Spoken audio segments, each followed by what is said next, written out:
Hi, Dan here once again from GroundedTech, back with Mozillion, checking out this cool little thing, the Galaxy Fold 3. With the Galaxy Fold 4 launching this year, I thought it would be a good idea to have a look back at the Fold 3 and see whether it was actually worth buying in 2022. So could you get the Galaxy Fold 3 and save possibly half of what you would pay for the Fold 4? And would it serve you just as well? Let's find out. So let's talk specs first, and then I'll go into my experience with the Fold 3 and whether a Fold is something you should even consider buying in the first place. So I've got a Snapdragon 888 packed in here, along with 12 gigs of RAM and 256 gigs of storage. Still plenty of power and storage in 2022. The camera setup on the rear is a triple camera arrangement consisting of 12 megapixel sensors. It's probably the weakest aspect of this device, but then I don't expect you to be buying a Fold for the cameras in the first place. Impressively, we have water resistance but no dust proofing with an IPX8 rating. There's also a 10 megapixel camera on the front, and on the inside screen we have a 4 megapixel under display camera. The latter is not really of much use, but it's there. Of course, it's the screen on the inside of this device that is the most interesting part, and likely the main draw of buying this phone.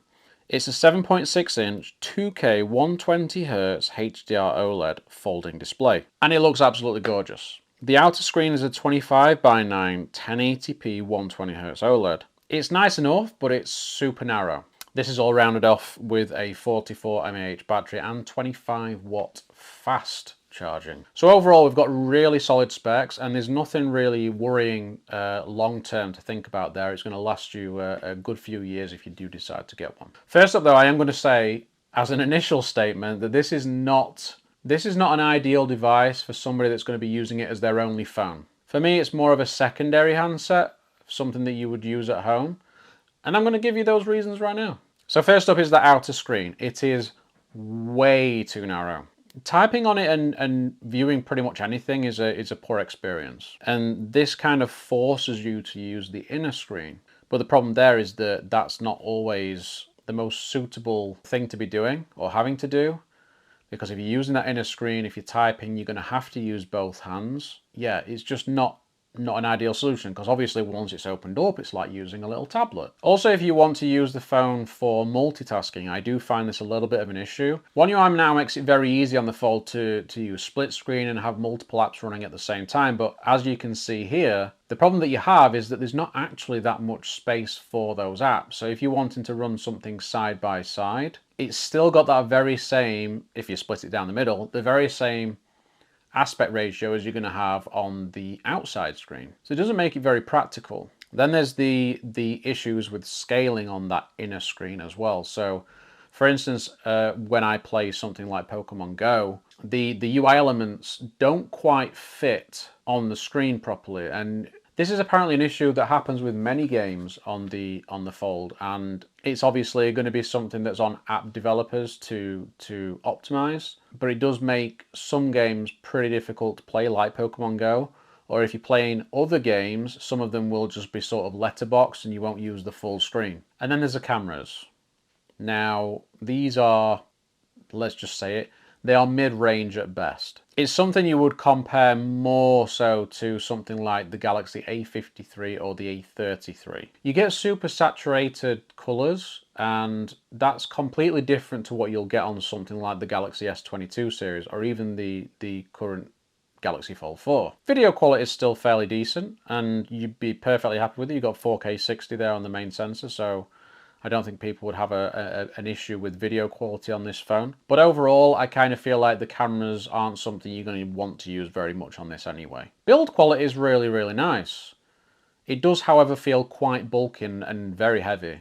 You know that it's in your pocket, let's put it that way. I think overall, if you want something like the Fold 3 for an everyday phone to use all the time, I wouldn't recommend the 3 for that. I would recommend the Galaxy Fold 4. But that's a very, very expensive phone, especially when you don't really know how that experience is going to be. My advice would be to get something like the Fold 3 at a very discounted cost from places like Mozillion, and give it a go. It was actually one of the main reasons I was interested in the Fold 3 was for the multitasking aspect of it, but I didn't find it very practical. And that's probably the biggest letdown for me. I have to say, even with these issues, I absolutely loved using the Fold 3. I'm somebody who's at home a lot, and I use this as like a mini tablet.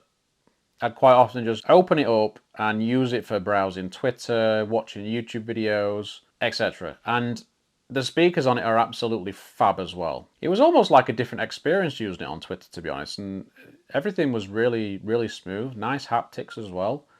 And, you know, coming across photos that people have posted up, you could see more detail in them than what looking at them on a regular phone, which was really nice. And I actually found myself slightly falling in love with this phone, but then those frustrations crept in as soon as I started to use it as an everyday phone. The typing experience is really nice though. It has like a split keyboard layout, and yeah, I find once you've actually adapted to it, it's really good. I just immediately went to this device for lounging around the house and consuming any media. That's literally what it came down to for me. And you'd be thinking, well, wouldn't I just be better off buying a tablet? If that's what you want, then yes. I mean, an iPad or, you know, a Galaxy Tab, something like that, might be the better option. But I think the Fold is a nice sort of in-between size. It's not a full tablet. It's not small enough to just be a regular phone. So it's a nice in-between. I feel a lot of the time when I'm using a regular tablet, they feel a little bit too big and cumbersome. A bit too big for me. And I actually like the size of the Fold. I would say it's a perfect consumption device, with the caveat that it's a pretty pricey one. I think it's a good testing ground for trying out a foldable and seeing whether you would be interested in one in future. Remember to like the video if you've got this far, and subscribe to the channel if you want more on refurbished and second-hand phones. A link to the website is down below, so head on over to Mozillion if you want to check out the Galaxy Fold 3, as well as many other phones. Support the environment in a positive way. Take care, see you soon.